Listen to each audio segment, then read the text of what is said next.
Rev it up and welcome to Cars Yeah, show number 1573. This is Cars Yeah, where you'll enjoy interviews with inspiring automotive enthusiasts. Mark Green is here to provide you with a fuel injection of automotive inspiration. So get in, sit down, buckle up, and get ready for a wild ride here on Cars Yeah.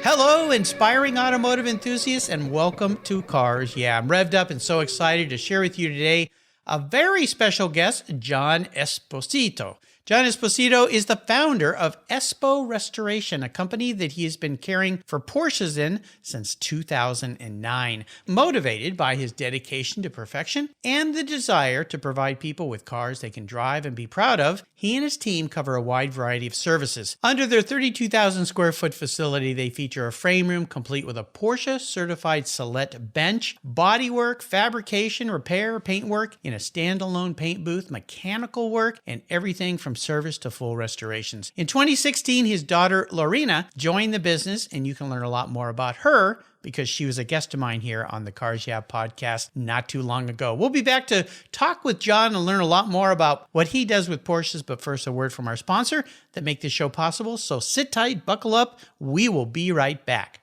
When it comes to your vehicles, things can get a little messy. Rain, snow, salt, mud, dirt, and everything Mother Nature comes up with can hurt the finish of your vehicles, both inside and out, like that bird on the branch up above your car. I'm not worried though, because I've used Covercraft products on my ride since 1975. That's right, since 1975.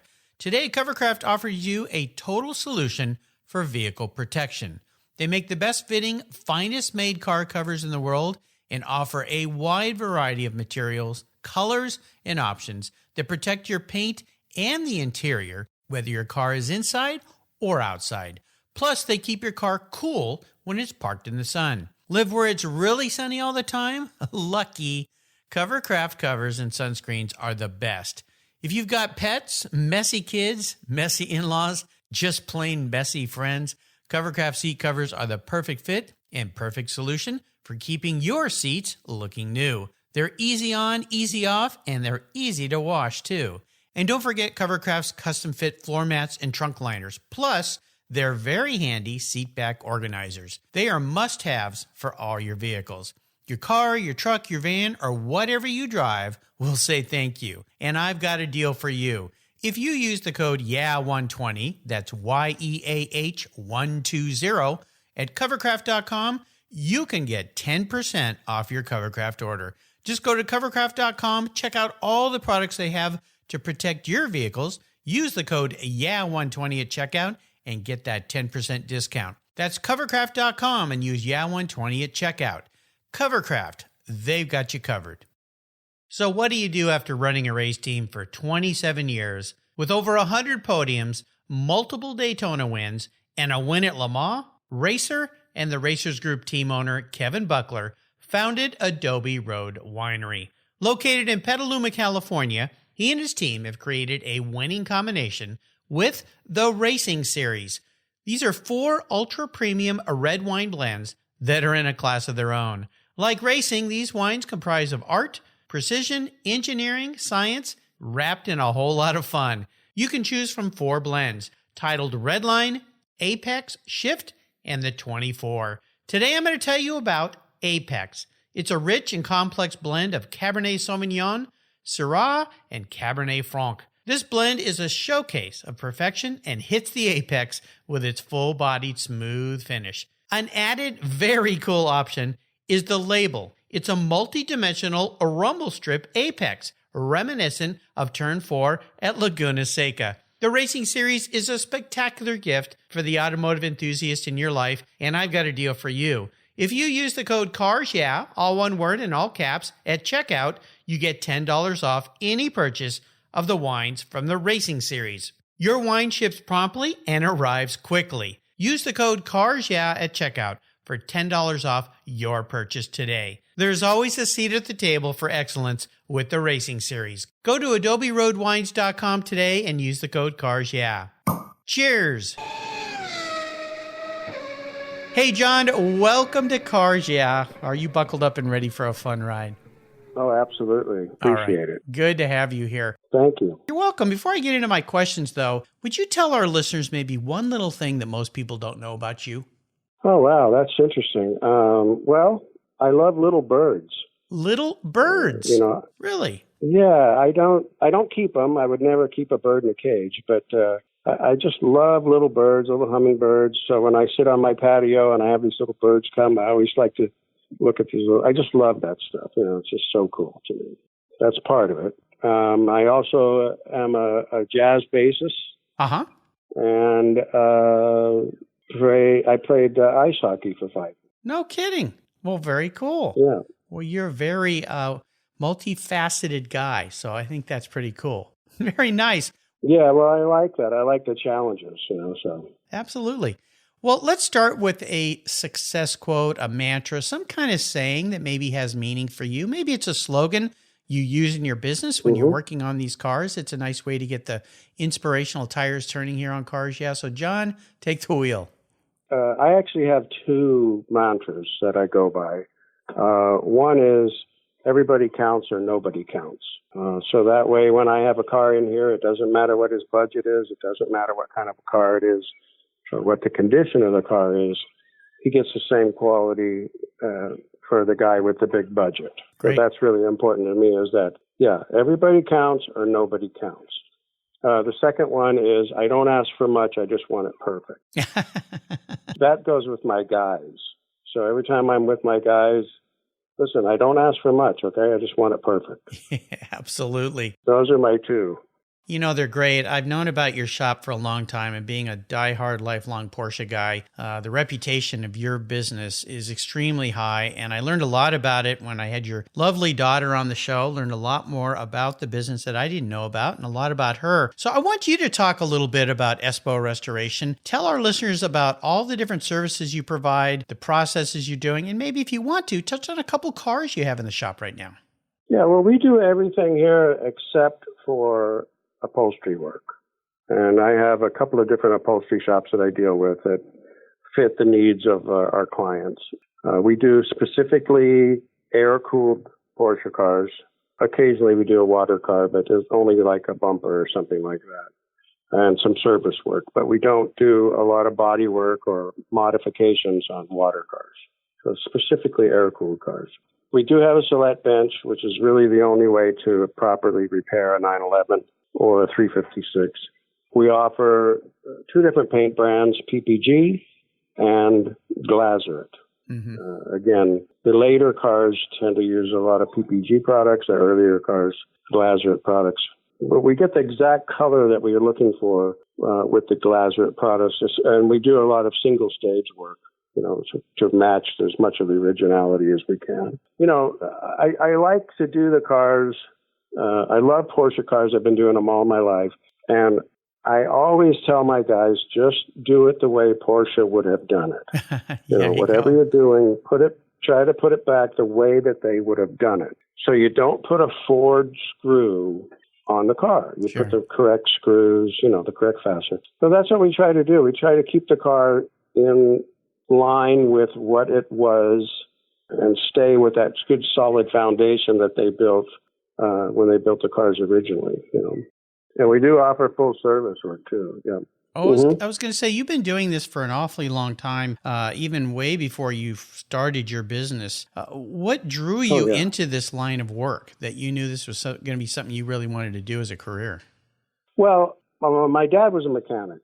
He was a domestic car mechanic. He didn't do any European or Japanese cars at all. It was all domestic. And I went to work with him as a kid and stuff. And, I got my first, I got a go-kart when I was 12 years old. So I was always into mechanical stuff. But as I got into, cars a little more, I really wanted to paint. That was my thing. I wanted to be a painter really bad. And we used to go to the custom car motorcycle shows at the LA Convention Center, LA Sports Arena. And in 1976, I actually worked for Larry Watson, who was one of the premier custom car builders at the time. Oh, yeah. So I learned a lot about painting, and in those days it wasn't what we have now. It was all acrylic lacquers or synthetic lacquers, synthetic enamels, things like that. It was different, you know. But I really wanted to paint, so I started painting cars in my driveway at home for my high school buddies. Yeah. Actually, what I started on originally was painting bicycles for my kids around the neighborhood.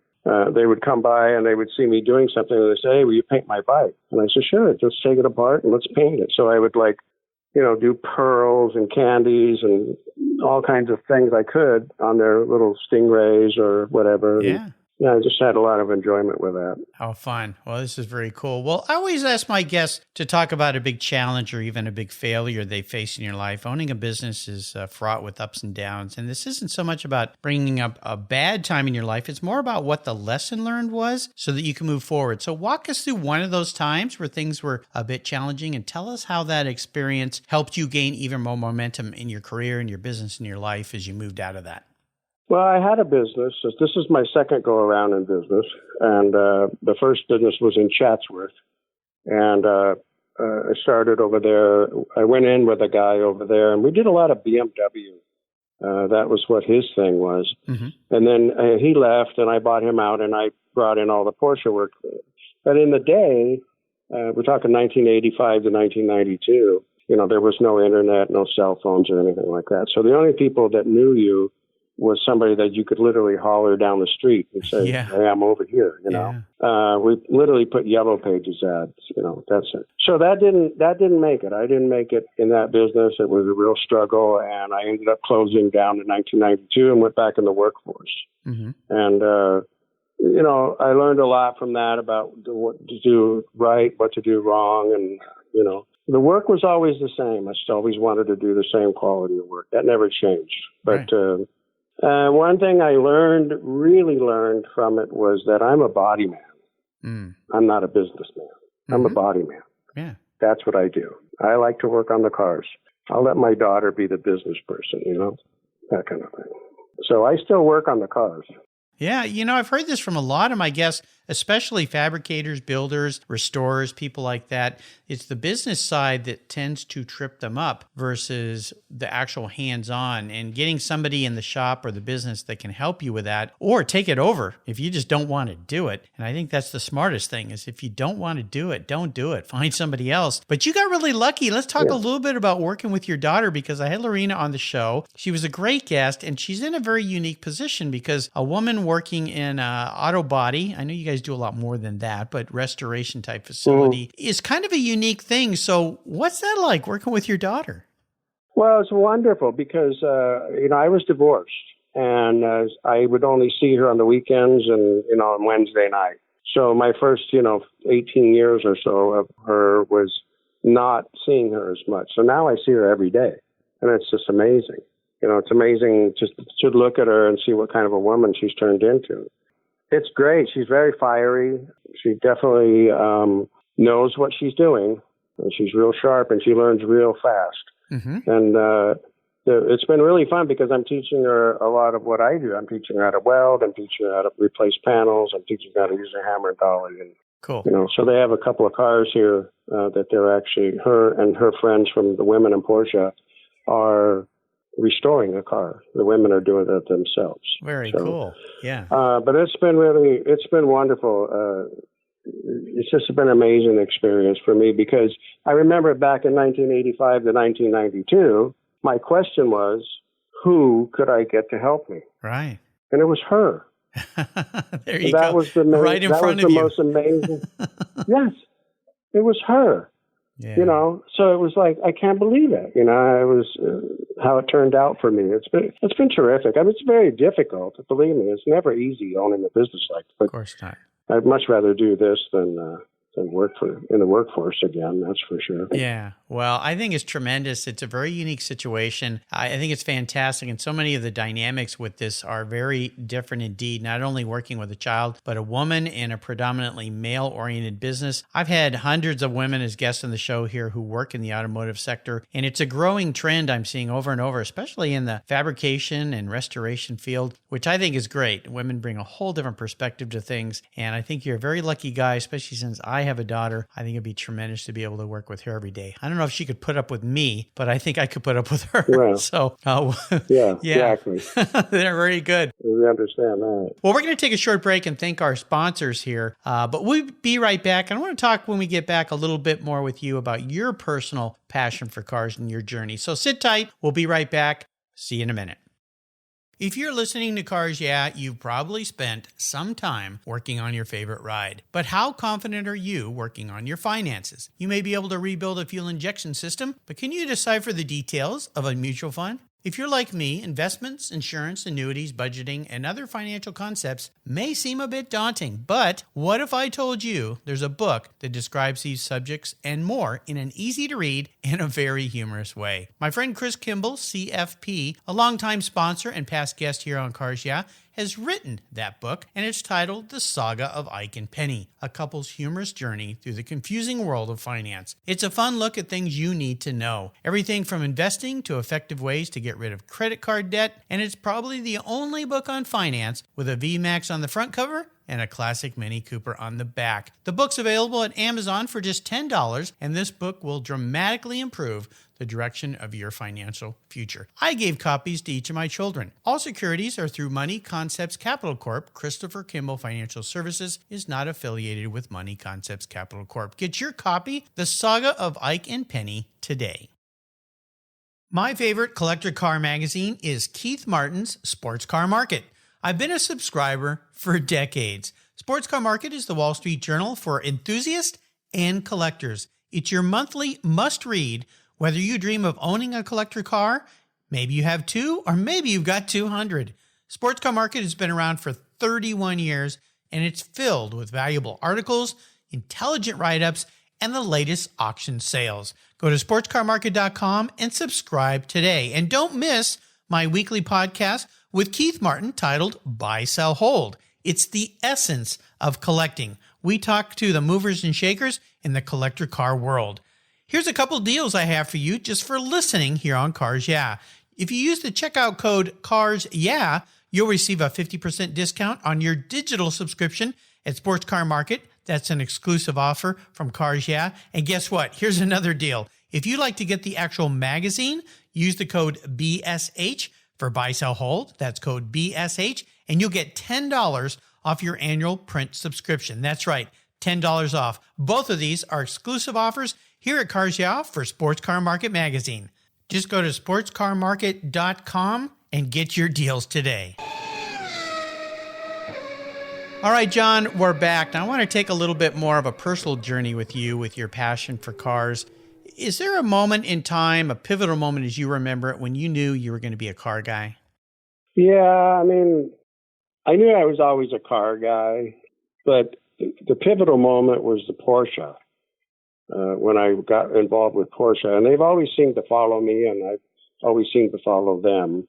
My real moment came basically when I bought my first Porsche, and that was in 1980. I want to say 80. Wow, when was it? 1978. So I had always been around Porsche cars. So literally the first Porsche car I worked on was a 69 911S, and it was aubergine. It had a little damage in the front, and that was in 1972. And every time that I would go to work in another shop, I would always get Porsche work. The first shop I worked in, they did a lot of Porsche work. So they kind of followed me. But in 1978, I was working in the shop. They had one sitting on the lot, and it had been sitting there for a long time, and it was a 58 coupe, and it was ivory with red interior. And it was, it was a nasty looking car, but, I had already done a lot of Porsche work up to that point, but I walked over and I opened the right door and I sat down on the door jamb and I looked inside the car and that was it. I had to have it, and I loved that car. And so I bought the car for $1,700. Wow. And I fixed it up a little bit, and I drove it a little bit. But the history of the car, the workmanship on the car, knowing that it's hand-built and all that stuff, that just absolutely fascinated me, Yeah. So I was all in at that point with Porsche. And since then, I owned about 12 356 And I've had about 5 or 6 911s. And actually, all the 911s I've had have been 72s except for the one car. Oh my gosh. Well, yeah. Well, I told you in our pre-show chat, I had a 72S for a long time. It was a great car. Love that car. My kids learned how to drive in that car. Yeah, they're wonderful. I love those early long hoods. Well, let me ask you about your first really special car. Now, you've had so many Porsches, but if you could pick one that was really special, the first one that really had great meaning for you, was it a 911 or was it a 356? What was that car? Well, my first car was a 63 Impala Super Sport. Well, that's different. And I love that car. And I've had over 80 cars in my life. So oh, my gosh. Cars, but yeah. But that 356 was really a killer. But it broke down and I couldn't afford to fix it. And then I bought a 59 Cabriolet that was crashed. And I fixed that car. And that car was, Lorena was, a year old, 2 years old. We had her car seat on the back. We put the back seat down. Yeah. Put her car seat behind there and put the top down and take off. And I really like that car. Yeah, no doubt. I love those A's. Yeah, an A model coupe, and they just don't get any better, Yeah. The lines, the smooth, the roundness, the chrome, just amazing cars, Well, I'd love to have one. They've just gotten way too expensive. Oh, yeah, I know. Yeah. It's crazy. And I had probably 4 or 5 of them at one time. Wow. Oh my gosh. Well, maybe someday. I spent a little time last summer with John Wilhoit down in Long Beach. He actually built a Beck Spider that I owned for a long time. But while I was there at his shop last summer, I got to drive a beautiful orange 356 that he had just sold, was going off to Denmark, I believe. And it had one of his 2.2, I believe, liter motors in it. And oh my gosh. Oh, I wish I could afford that car, but boy, was it expensive. Holy cow. So, sure. Yeah, that's just wild. Yeah, he does tremendous work, John Wilhoit. Absolutely the best, no question. Yeah, John's great. Really enjoy him. I've known him for a long time. When I picked up that Beck, my son was only 8 years old. My son's 26 now, and we drove it all the way back up to my house, 1,500 miles in that car. Open top, no heater, no radio. And he built a great car because we got home in that thing with no problems. So it was quite fun. I'll bet nobody's ever asked you this before, John. If you woke up tomorrow and you were a car, you were actually manifest as a vehicle, what would John be and why? That's a difficult question. But I would have to say a 917 if I would. Ooh. That would be my. I really love the lines on the car, the look of the car, the speed of the car. I would have to say that and a Dino Ferrari.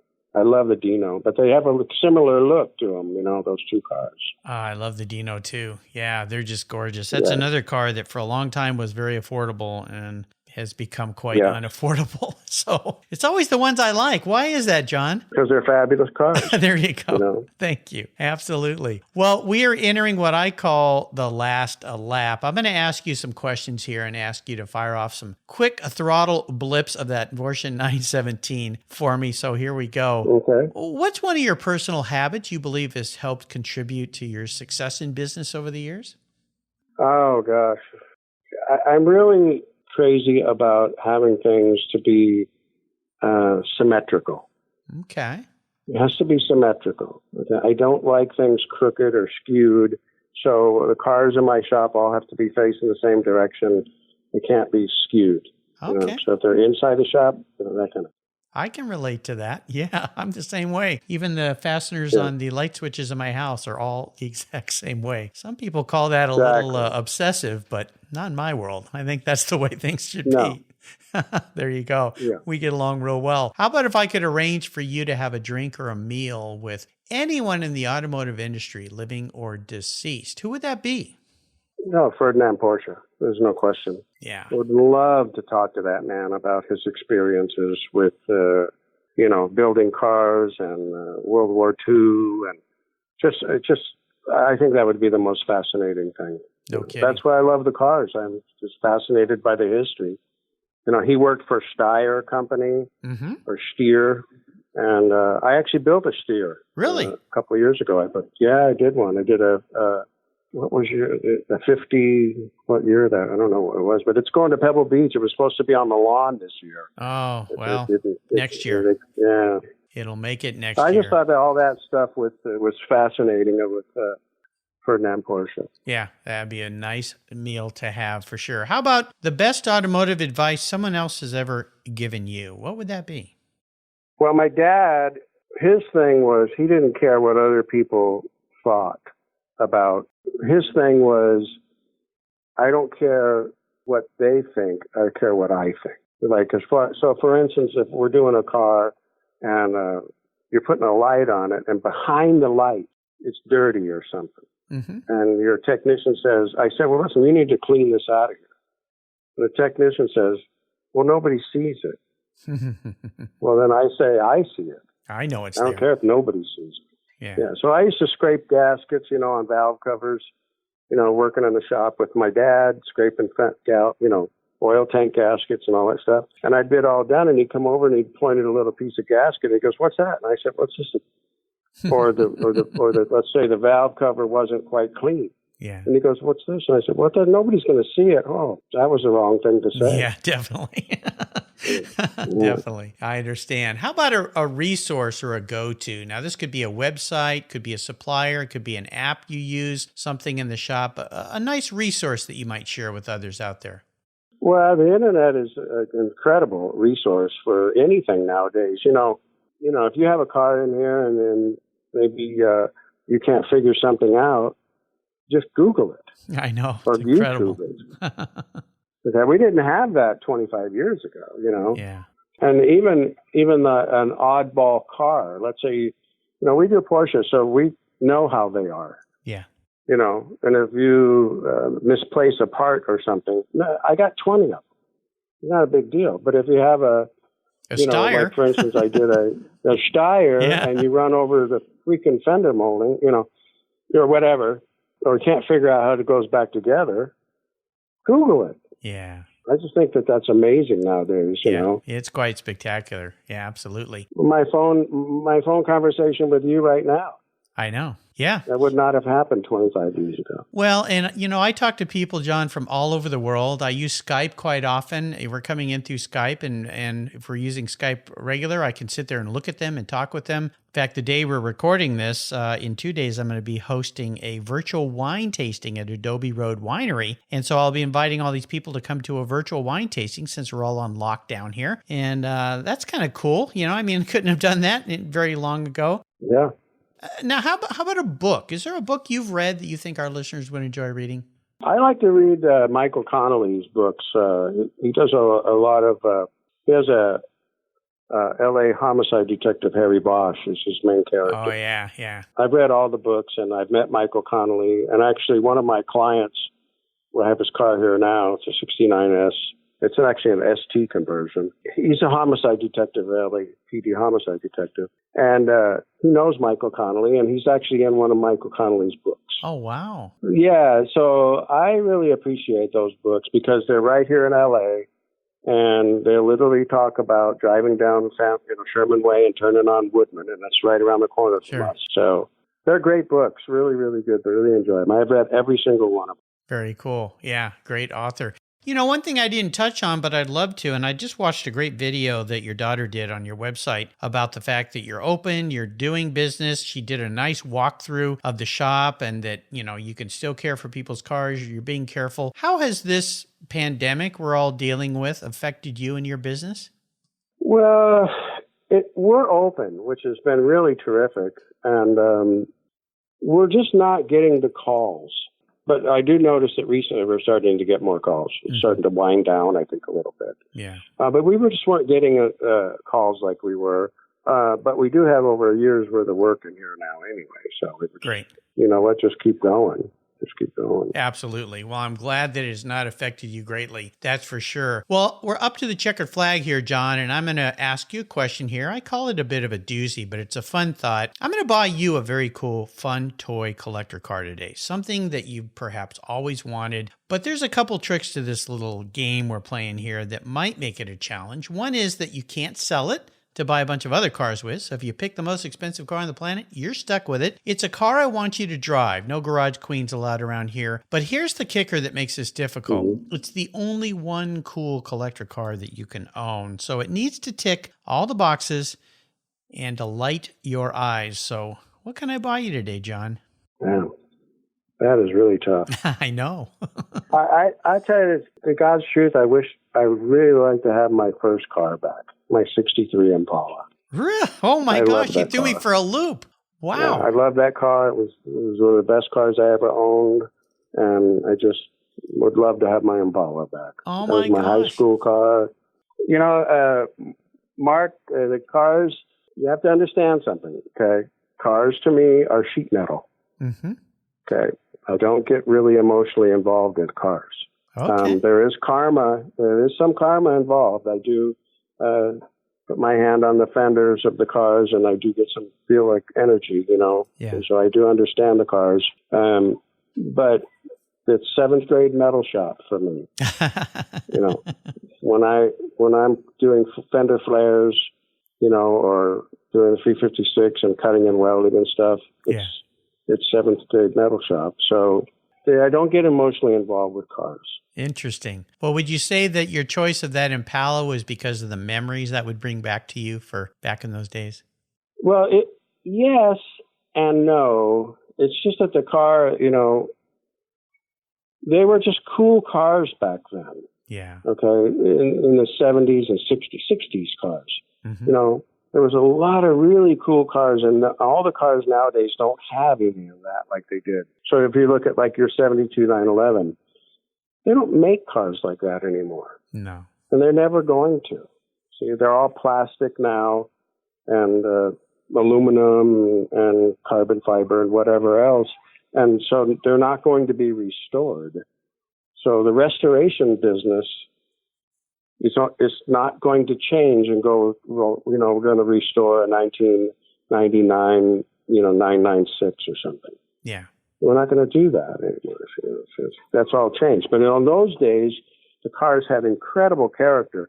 Porsche has incredible character, a 356 dashboard, you know, chrome gauges, incredible. The Dino, the Mercedes SL, the dash, the 300 SL going. If you look at the dash, it's just, oh my God. It's magic. You know, they don't have any of that anymore. Everything is rounded off. And I always say they look like European jogging shoes. There you go. Well, I'll get to work and find you. What color was that Impala so I get you the right one? It was blue, a light blue, and I had white tuck and roll interior, and it was a lowrider. You know, I was a lowrider in those days. Yeah. And it was factory air conditioning and power windows. Oh, cool. And that was just amazing. I paid $100 for it. Hard to imagine, isn't it? Wow. That's pretty cool. Wow. Very cool. Well, John, $100. you've taken me on a really fun ride today. I'm so glad that Lorena connected us so that I could get you on the show. One of the very few father-daughter guests I've had on the show. I'm trying to think if I've had any. I've had mother and daughters on the show. I've had fathers and sons, but I'm not so sure. I need to go back and check if I've had a father and a daughter. So you're in a very rare category here. I really appreciate the time you spent with me today. Before I let you go, though, could you share with our listeners one little parting piece of wisdom and guidance before you drive off into the sunset in that 63 Impala? Don't get too excited about a chip in the paint. That's about it. Okay. Well, that's good advice for someone like me because I go nuts.